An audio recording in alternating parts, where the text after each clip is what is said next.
Hi, everyone, and welcome to Badminton Lights Out, a feature of the Badminton podcast, where we take you behind the scenes of high-performance badminton. I'm Gronya. I'm Justine. Let's get into it. Today, our main topic is how to find development areas or how to know what to work on, which is our favorite topic. Yes, we are all about self-development, improving, growing. Growing and crying when things aren't going right. Yeah, we're all for progress and, moving forward, whether it be in big steps or small steps, forwards is forward. So we're pretty passionate about this area, and we owe a lot of our badminton developments to having this kind of, having this kind of mentality, and this self-awareness that can help you improve faster than others by being good at this. I think this also requires a lot of humility, because then you have to admit that you need help from literally anyone.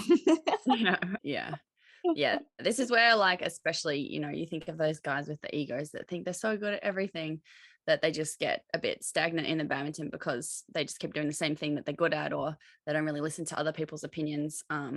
So we don't want to be like that. We want to be better than that and improve. And you can learn from everyone. I want to be the very best. Now, just a quick word from our sponsors. The Badminton podcast is brought to you by Volant. Volant was first born out of our frustration with the confusing, bright and unsightly clothes and equipment that we saw in the badminton world. But now it's so much more than that. Our mission is to accelerate the growth of badminton by providing players with products that enhance their love for the sport. All in all, it's high quality gear that makes you look and feel great on and off the court. So make sure you check us out at volantbadminton.com and follow us on our socials at volantbadminton. Alrighty. So a few points how to find the things that you need to work on. What's our number one? Our number one is to ask for feedback from others. I think I'm really good at this. I literally just ask anyone, what do you think? What do you think of that? But I'm also like, oh, what do you think I can work on and stuff? But let's start with you. How do you ask for feedback from others? Yeah, so I guess in a real-time situation on court, especially if I'm with my doubles partner, even in training drills or, mid-match intervals, I might say what I think about the match or what we think we need to do differently. And then I'll be like, oh, what do you think? Or do you want me to do anything differently? Or, if we're doing training drills, I'll say, oh, is there something you think that I should work on, just to give their input as well. Sometimes, you're around different personalities. Some people might be shyer than others and have a lot of thoughts in their head that they never vocalize. So just giving them the opening and asking for their feedback and their opinion can really start a conversation and help you shine a light on some things that you weren't aware of. Yeah, so key thing for feedback is communication, because you can't get feedback if you don't ask.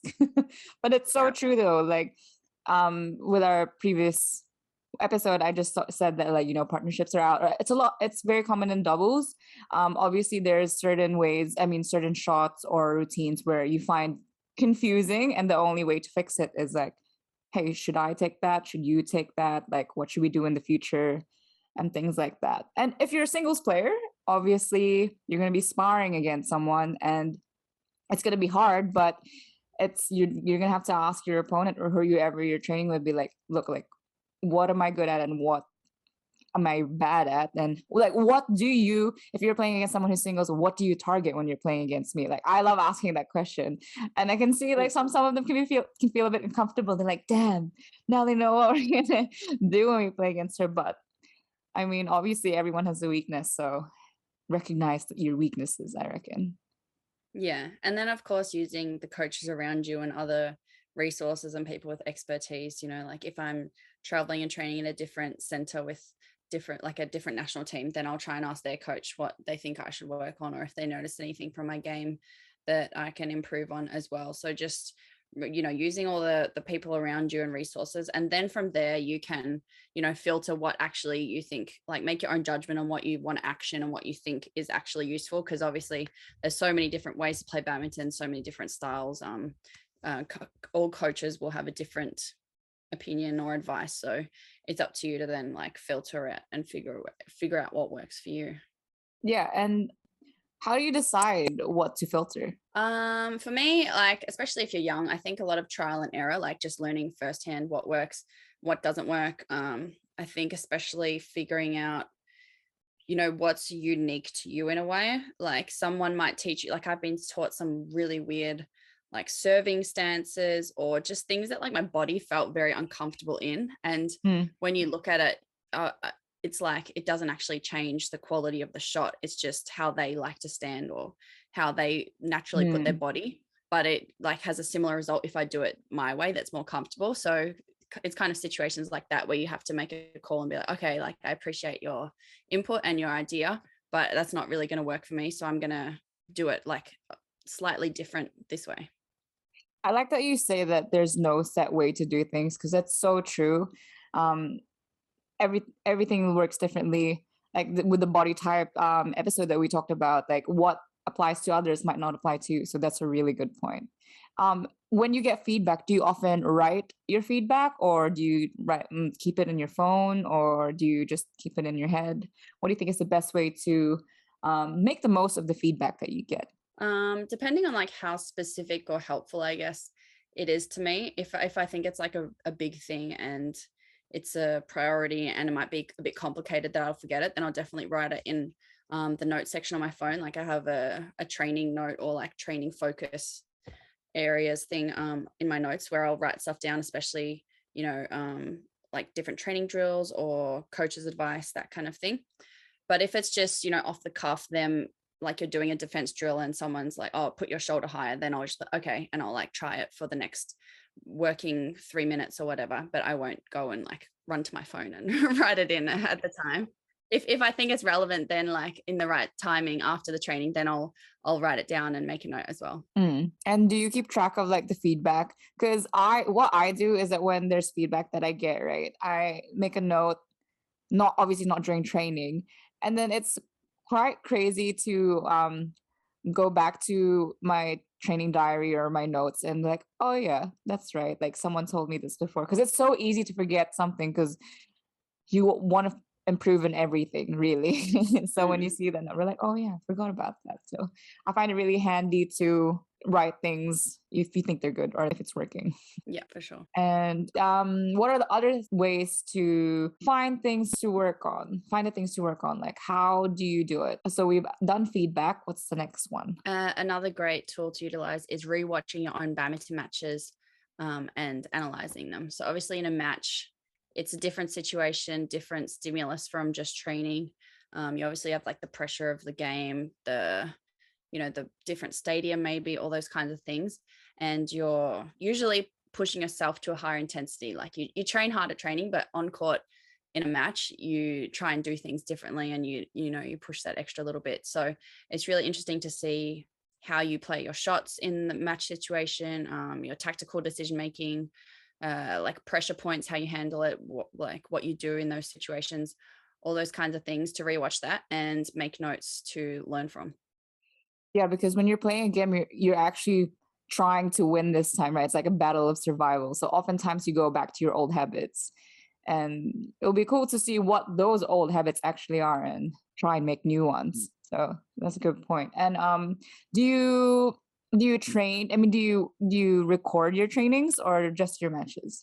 So for training, I find recording more technical things is really helpful because you sometimes you think you're doing one thing or moving a certain way and then you watch it back and it's totally different and you're like, oh, I thought I was taking it so early, but in reality it's like halfway behind you or something like that. So especially if you're doing stuff with a coach, I think it's good for them to be able to like highlight things to you and be like, this is what I mean when I say you're taking it late, kind of thing. And obviously you get different angles. You can do slow motion, see the contact point, see your actual body position. So I find it super helpful. And I think that's one of the best ways to improve your technique is to video stuff and rewatch it. Yeah. And it's also really helpful when the person you're training with might not really feel comfortable giving feedback, or they're too nice to give you the real issue. So if you watch it or have a recording, then it's easier for you to spot your mistakes or what the issue is, and be like, oh, you should tell me next time. Like, it's okay, I won't take it personally. Yeah. You I know? think that's also a thing, right? Sometimes I think maybe you and I would feel this. You're feeding someone and you want to say something, but sometimes they might take it personally. So sometimes you hold back or you try and say it in like this like sweetest way possible. So I guess also as an athlete, trying to be approachable and yeah, as we mentioned before, like giving people those openings and not feeling like you're gonna like snap their head off if they say, oh, I think you can do this better or that kind of thing. Yeah, 100%. Because if someone's giving you feedback, I'm sure they're giving it for the better reason, you know, for like a better purpose. They're not going to try and Sabotage you. yeah. Unless someone's out there is really evil or something. You should hit every backhand as a forehand. That's the future of badminton. You should just get ahead of it right now. And I think also this leads us to our next point about watching your own matches and analyzing what the issue is. It's like learning to be self-aware, because being self-aware is a skill on its own. What do you think? Yeah, for sure. I think that in general, I've actually been thinking about this, how it's just a huge component of making a world-class athlete. I think, you know, a lot of athletes have the same potential, the same physical potential. You know, technique can be taught in a way, but having that self-awareness to know what they need to work on, to be able to like figure out ways to improve faster than others is such a huge thing in developing as an athlete, and especially like a badminton player. Yeah, because when I've noticed as well that when I'm doing technique, right, and then you're learning something new, let's say, I don't pick a drop shot and then you're learning it. And when you hit it differently, but it's like the right outcome, you're like, oh, I feel that. And then when you do it again and it doesn't feel right, that's already self-awareness. And you're like, oh, how do I try and get that feeling of the first one that was actually the right outcome? So that's really, really important, I think, to learn to be self-aware, because it's not all the time where the coach can be like with you in every step of the way and be like, that was wrong, you know? Yeah. So having that, like being able to analyze stuff yourself and be like self-critical in a way, to be like, oh, you know, that quality wasn't good enough. I did this wrong. Like I've been trying to work on this cue of taking stuff early, but I took that one late, kind of thing. So yeah, that's definitely a way to push yourself and to get ahead, improve.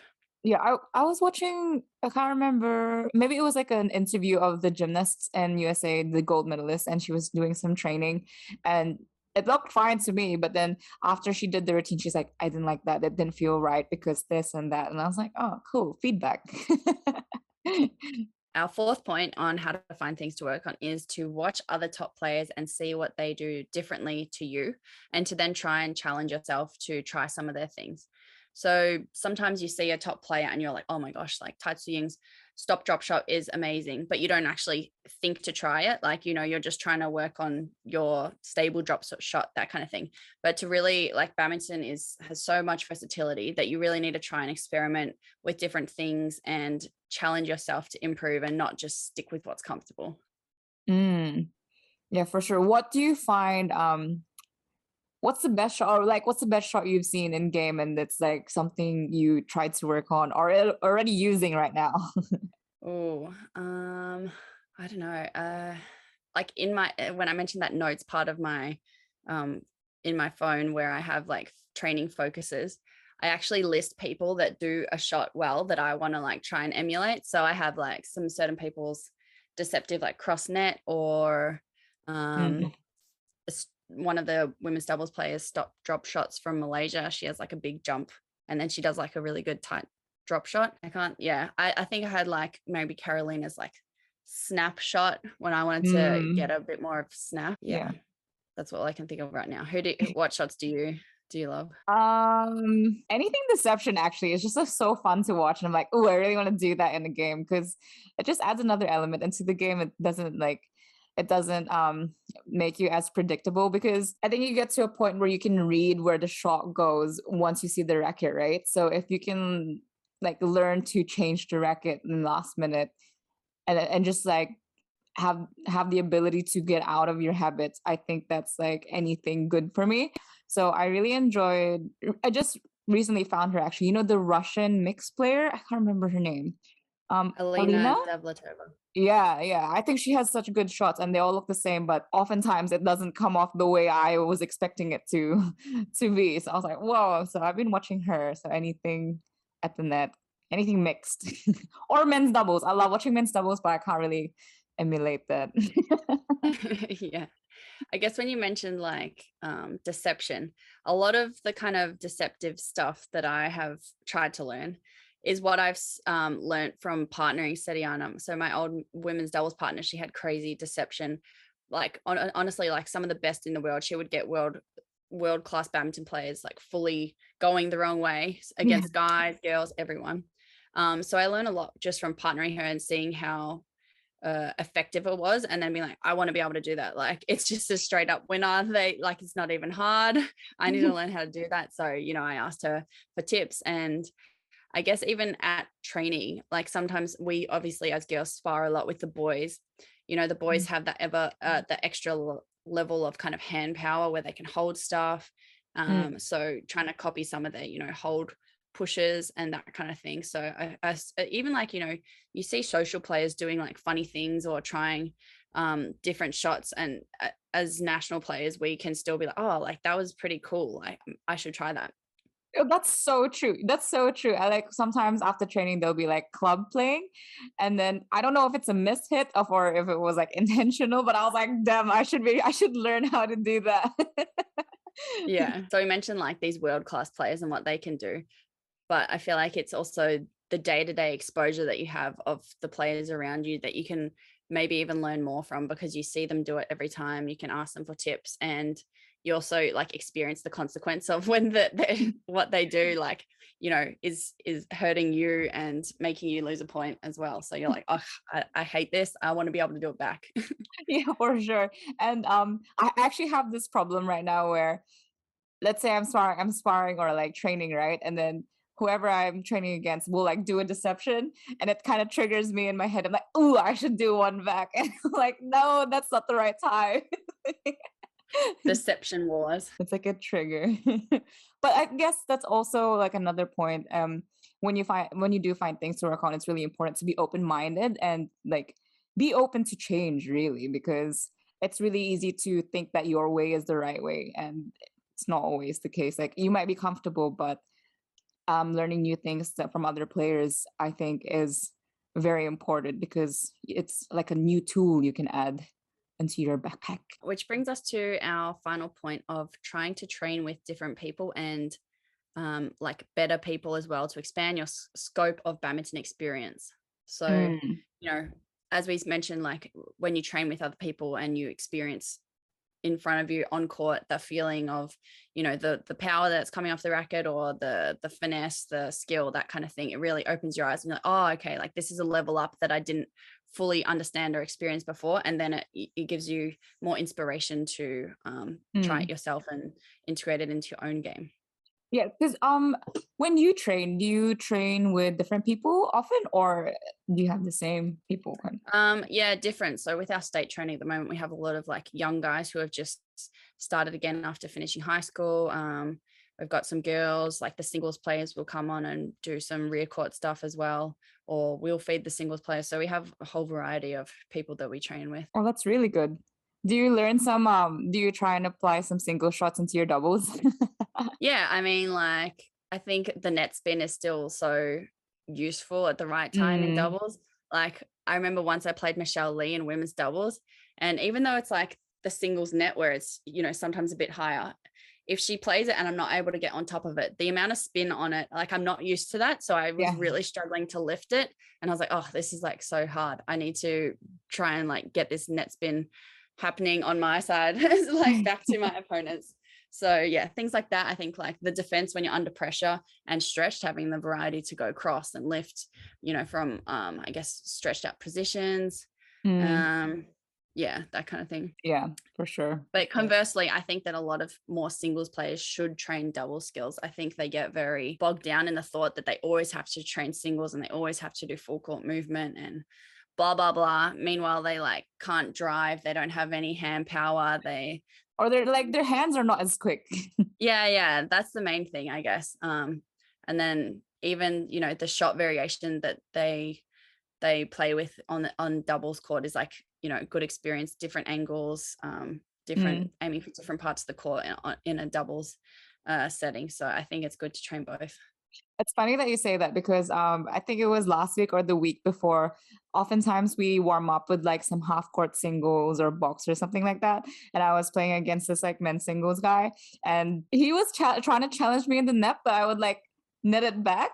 And then I ended up having some pretty good rallies with him. And I ended up with, I can't remember what I won or not, but after like the time limit, he was like, "You can net spin? You can singles net?" I'm like, what the heck? What do you mean? Like, I can still play shots. I can't just do one net. Yeah. You should have been like, you can defend a smash on only half a court? Like, how? It's like we all play badminton, bro.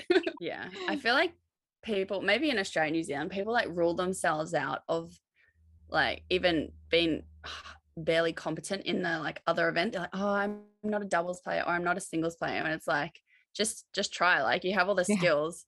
Just, you know, just believe that you can play it and try. I mean, and if the doubles players do end up playing singles, I feel like if you do play singles, you'll just have no pressure because you're not really expected to win. You're just like, have fun, bro. Yeah. Exactly. Now we're going to go into how to action some of these. So I think the best way to talk about this on like how to action what we just talked about is probably using an example. So the easy example to follow, let's say, is like having a bad serve, like a bad double serve. Let's talk doubles because we play doubles. Let's say when you serve, it always goes into the net. I feel like the guys in my squad need to listen to this because they have terrible serves. Terrible serves.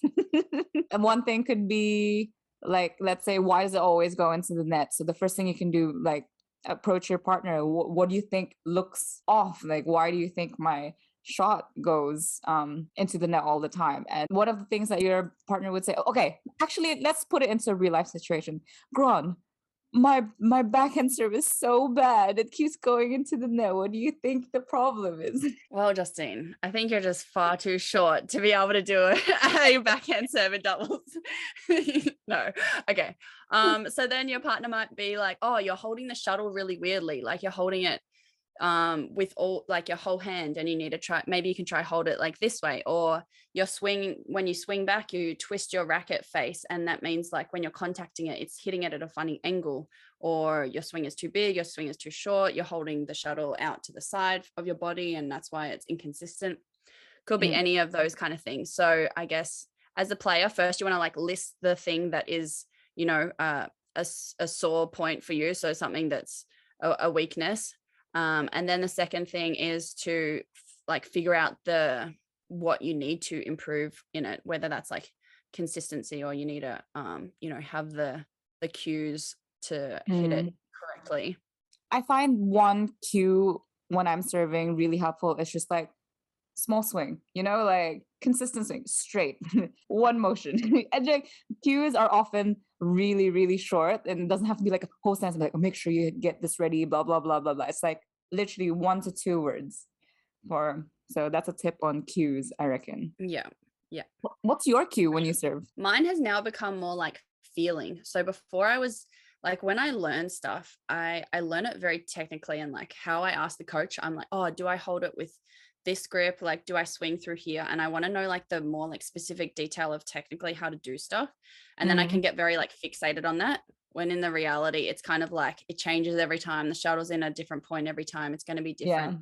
So for me, the serve just came back more to feeling, and having more like thinking more about the touch than trying to do the exact same serve each time, because you know, it's going to be different in a way. But I have had short swing previously as one of my serve cues. Oh, and I also have like hold it, because sometimes I get up there and I just like, I don't know, something in my head, my heart, I don't know, I just freak out, and I'm just like, I don't want to hold this shuttle anymore, get it away. And then I just hit it when I'm not even ready, just because my body's just like, I don't like this, goodbye. Just get rid of it.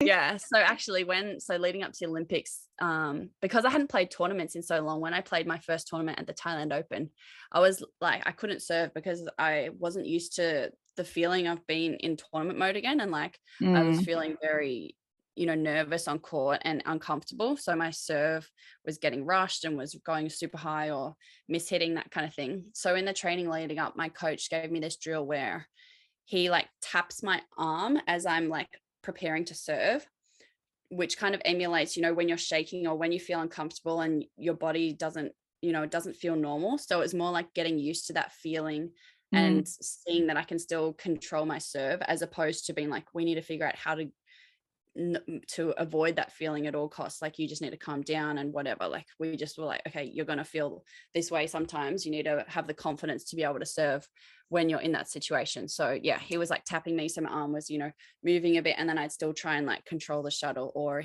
he had me standing on one leg so that I was more unstable. So getting creative, I guess, with drills in that aspect can really help. Yes. But so coming back to it, sorry, so a bit of a tangent there. No, that's okay. I'm sure like when we do go on tangents, especially when it's match related, I'm pretty sure everybody can relate to something or pick something up. So it's fine. Don't worry about it. So anyway, we want you to list out the things you need to improve. So this could be a really long list. I know with our coaches, like in our national program, we have a whole list of pretty much all the shots kind of in a way that you can play in badminton. So like rear court, having like power, variety, consistency, that kind of thing, and then like mid court, front court serve, some off court things, and we actually rank them. And then depending on the rankings, like it's kind of in comparison to the top in the world, that highlights your priority areas. But if you're doing this yourself, it could just be what you want to work on first, or what is something that you're more obsessed with improving first. So pretty much trying to prioritize just 3 kind of things that you want to work on, maybe for the next month or 2, because there's endless things that you can work on. Every player's wanting to improve everything all at once.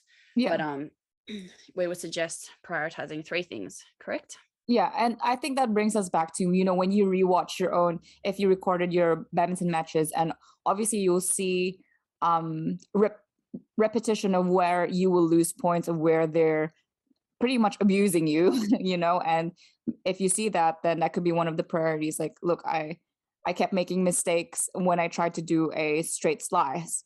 And if you did get that over, you'd probably get the point. So that could be, one thing you can prioritize. And another one would be, let's say I kept getting abused in my backhand defense or something like that, then that's another priority. So just things like that, small things.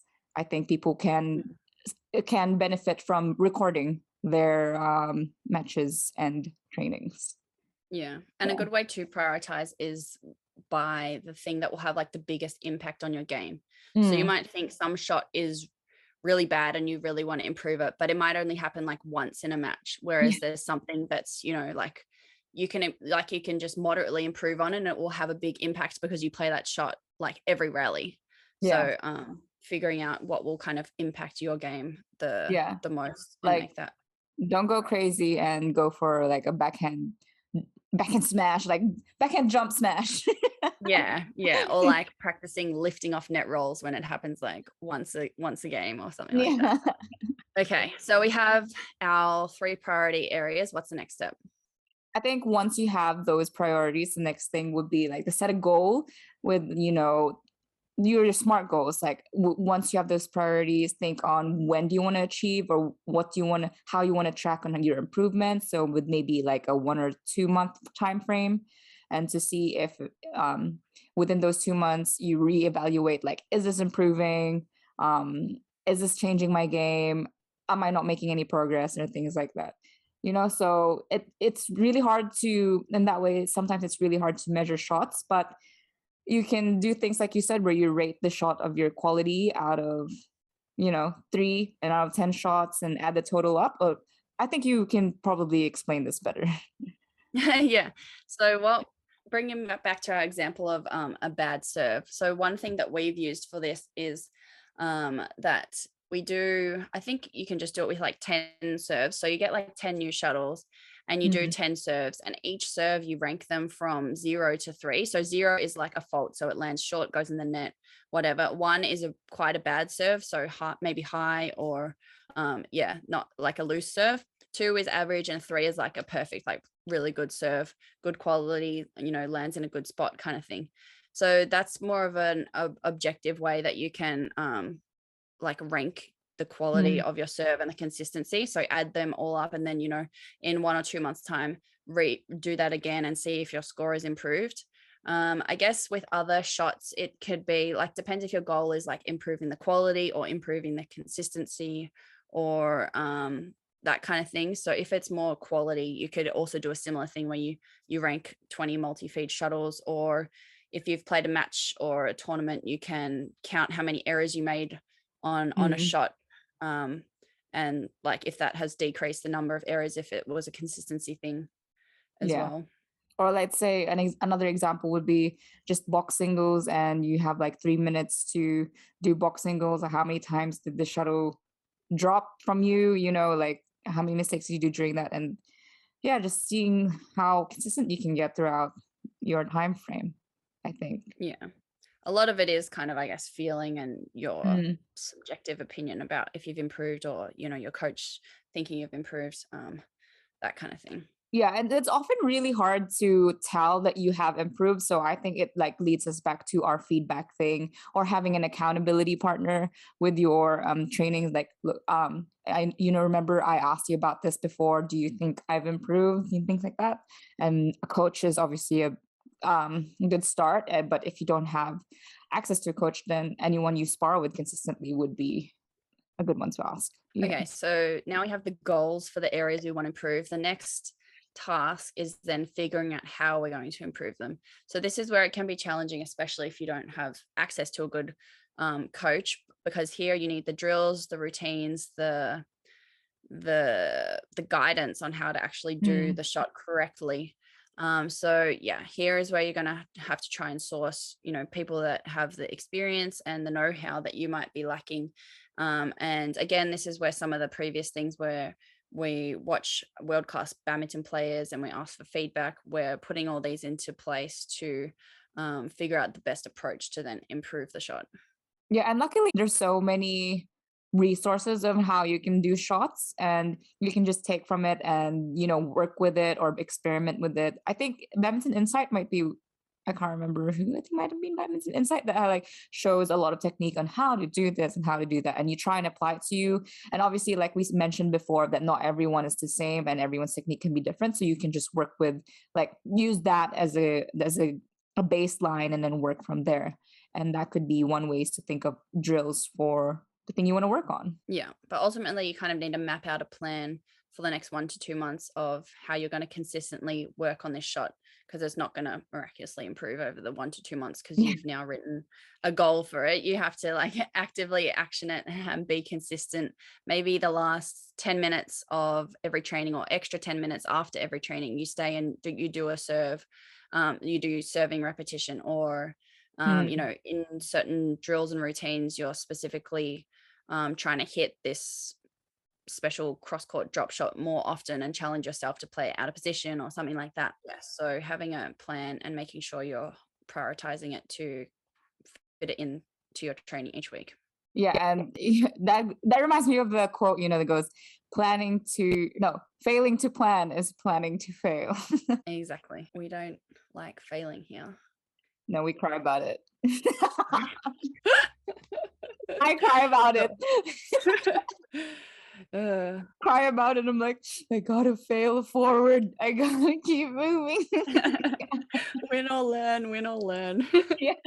So now we have the like drills, routines, or the repetition that we're going to do for the shot. And here is where you can create some keywords. So when you're maybe, if you're doing a technical thing like the serve or learning a new shot with your coach, then you might have a few things to help trigger you to do it this new way, or to try and improve it. So for example, as we mentioned before with the serve, you have short swing and I have feeling. I've even done this where I will write it down on like a piece of paper and put it next to the court, because sometimes, maybe you're doing a big multi-session and you're training a lot of different things, but when you get to this one part, then you want to think of this keyword, and sometimes you can just forget that. So putting it next to your drink bottle or on your drink bottle or something can just help remind you. Yeah, 100%. Like I've seen some people actually write it on their palms or write it on their hands, even during tournaments. So yeah, I've done that actually as well. I've written stuff on my hand, and then I was like, they might see it, so then I wrote it in like abbreviation as well. they might see it. They're like on the other side of the court. I don't know. There's cameras, the coaches are watching, there's spies everywhere. That's true. That's true. Do Yeah. you write it on your skin or do you write it on tape? Because you know how sometimes you get too sweaty and it actually comes off? Yeah, I find for one match, if I write it on before, it stays on like the back of my hand. But for like my like match notes in general, you know how you get accreditation? I started like slipping the note into that with kind of the points. So at the intervals, then I just look at that as well. Oh yeah. And next thing for after keywords is to plan for designated times to work on these areas, where this is what you mentioned before, when with serves you designated like 10 minutes extra after each training, which I think every time you train is going to build up and like bank it into your experience. So it's actually going to add up and be really beneficial for your game, I reckon. Like people underestimate those extra 10 minutes. Yeah, for sure. I'm telling like the young ones training even to try and, utilize the warm up hit up as much as possible. Like try your stop drops in the warm up hit up and try different things in your hit up, because that's an extra 5 minutes that every day as added up, you get 30 minutes a week, and that's it just all, accumulates to extra practice time that you can be getting something out of it and not just mindlessly hitting. That's true, because it's so easy to mindlessly hit during warm up, and you're just like, oh, another day, drives, clears, but it's like the perfect time to actually work on something. And it also builds from there, because once you are focused from the warm up, it's really easy to stay focused throughout the whole training instead of like starting up in the warm up and feeling like, oh, I want to go back to bed. It kind of leads on to the training. So yeah, definitely good tip. I guess the next one then is, once you're implementing the plan, is to just stay consistent and to not expect results straight away.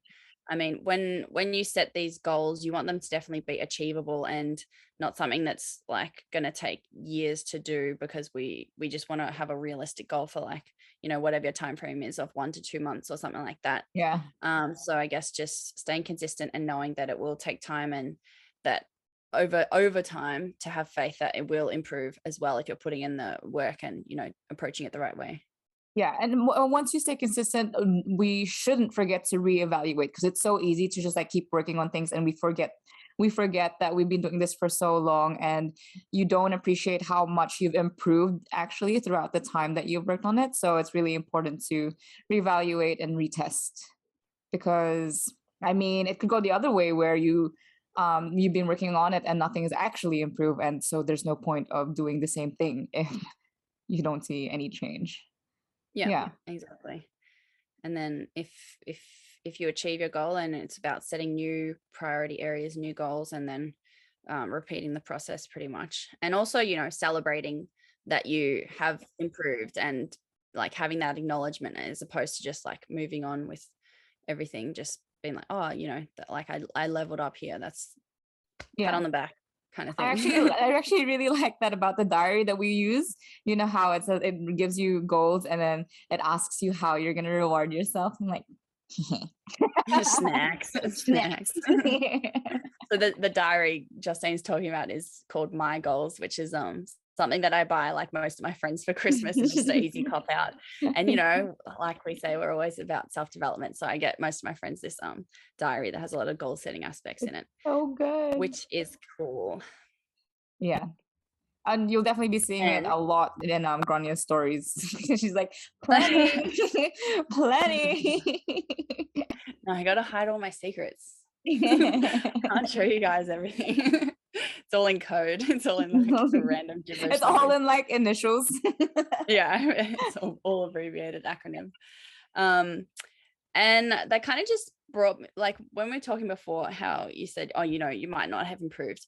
Sometimes like people forget that in badminton, because there's so many like ebbs and flows of tournaments, of training, of everything, you can actually go backwards in areas. So it's, as a, pretty professional athlete, it's pretty concerning to me when I feel like I have gone back in aspects because I haven't been able to dedicate enough time to it, because there's only so many hours of training. There's only like, especially when you're at tournaments, you're not training as much, you're not dedicating as much time. So I guess being aware of trying to keep your maintenance as well, and understand that, you know, there's definitely different periods throughout the year of when you can have these training blocks where you're focusing on something, and then, you know, trying to fit in these other areas at some point as well. So I guess just trying to do your best and balance it all is one of the struggles and beautiful things about badminton. And I think it's also I think it's important to know to not be so harsh on yourself, you know, because there's always a silver lining to things. Because I think we're both a victim. We're like, we worked on it for so long and I see no improvements, but it's just us being really hard. And we're one of us, like each one of us always have, like, you know, encouraging things to say. So give yourself some credit. You dedicated and committed to something, and it's not everybody can actually commit to a plan. So I think that's really a good start. Yeah. And one other final thought I just had is to make this sustainable. You don't want to be like, I'm going to do 3 hours of, you know, serving every day, and then by the end of this month, my service is going to be awesome. And then, you know, it gets to the second month and you set a new goal and you're like, I do not have this much time. I have no motivation left, that kind of thing. So really approach like your badminton and your training as a long-term thing, and make it sustainable, so that you're not like going super hard for 1 month and then you like don't even want to train the second month kind of thing. Yeah, because there is such a thing as overtraining. It definitely is. All right. I guess we're wrapping up. I think you and I have dropped some good nuggets in there on how to find development areas and how to tackle it. Let us know in the comments below what you guys are planning to work on. We'd love to hear it. And also, if you have success in improving it, we'd be really interested in hearing that. Oh, and if you want to film your training, then tag, you know, at the Badminton Lights Out or the Badminton Podcast, and we'd be happy to see it. I'm sure we'll see it one day. Yeah. See it, reshare, give you pointers. We'll Maybe try and coach you in the DMs. Slide into the DMs. But anyway, this has been such a fun episode to record, because we are all about self-development. So thank you everybody for listening to our episode in the Badminton Lights Out by the Badminton Podcast. We hope you enjoyed this episode as much as we enjoyed recording it. Don't forget to like, comment, and share this episode, available on all platforms. Follow us on Instagram. The handle is at the Badminton Podcast, no spaces, and Badminton Lights Out, no spaces. Stay tuned for our next episode.